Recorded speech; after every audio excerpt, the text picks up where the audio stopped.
दोस्तों, इस कहानी के किरदार हैं रामायण के शत्रुघ्न। आज इस कहानी से हम जानेंगे कि मौन रहकर भी अपने धर्म को निभाया जा सकता है।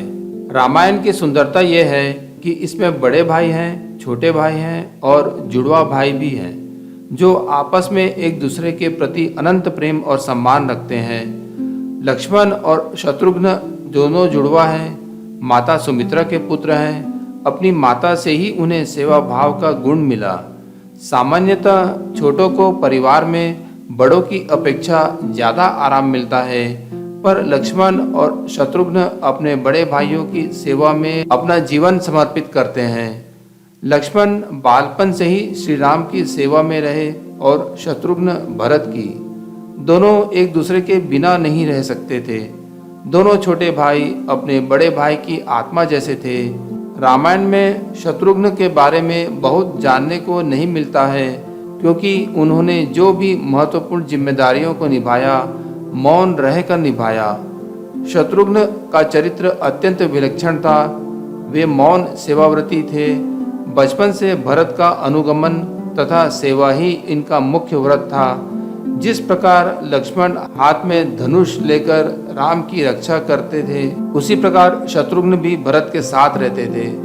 जब भरत के मामा युधाजित भरत को अपने साथ ले जा रहे थे, तब शत्रुघ्न भी उनके साथ उनके ननिहाल चले गए। इन्होंने माता पिता, अपनी नवविवाहिता पत्नी सबका मोह छोड़कर भरत के साथ रहना और उनकी सेवा करना ही अपना कर्तव्य मान लिया था।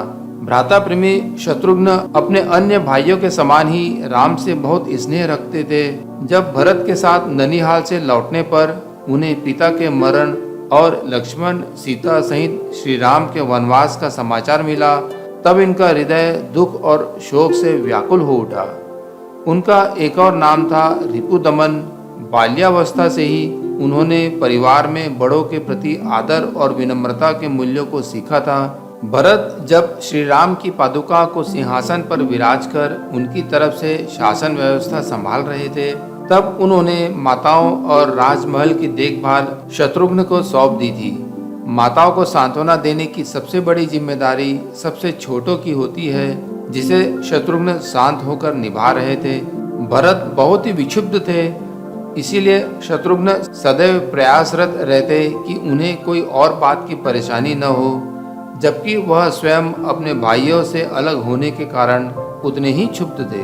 परंतु उन्होंने मौन रहकर अपने दुख दर्द को छुपा लिया और अयोध्या नगरी में सब कुशल रहे यह निश्चित कर रखा था।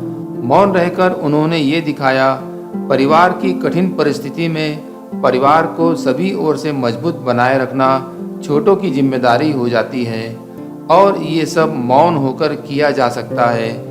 इसीलिए शत्रुघ्न हो जाओ। हर परिस्थिति में बस अपना कर्म करो, अपना धर्म संभालो और मौन हो जाओ, शत्रुघ्न की तरह। दोस्तों, मौन में बहुत शक्ति है।